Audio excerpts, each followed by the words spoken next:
Hello bachcho, so let's see this question. Question says at 0 degrees Celsius, ice and water they are in equilibrium and del H is equal to 6 kilojoule per mole for the process H2O solid to H2O liquid. What will be del S and del G for the conversion of ice into liquid water? So हमें del S और del G की values बतानी है. आइए solution start करते हैं. The question as we all know is from the chapter thermodynamics. हमारा की कॉन्सेप्ट क्या होगा, डेल एस और डेल जी के फॉर्मूलेस.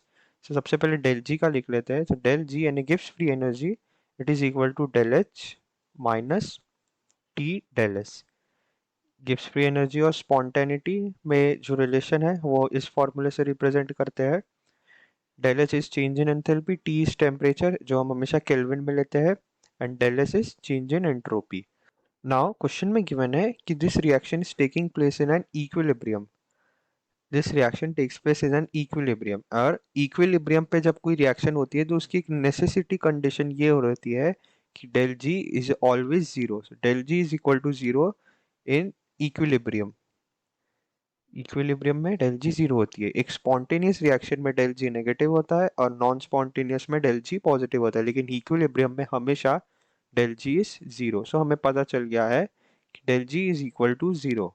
सो हम लिखेंगे कि zero is equal to del H minus T del S.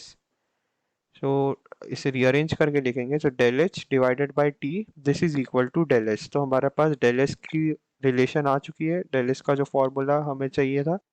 अब हमारे पास डेल एच की वैल्यू गिवन है 6 किलो जूल पर मोल. सो हम इसे लिख लेंगे 6000 जूल पर मोल.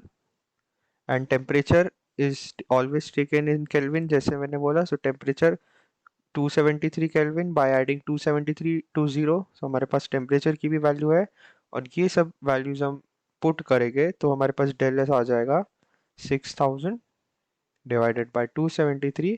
सॉल्व करने पे ये आ जाता है 21.98 जूल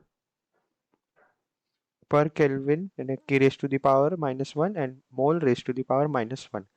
फाइनल स्टेटमेंट लिख लेते हैं. Hence del S is equal to 21.98 joule Kelvin -1 raised to the power and mole raised to the power -1, and del G equal to 0 for the conversion of ice into liquid water at equilibrium. I hope you understood this well. All the best.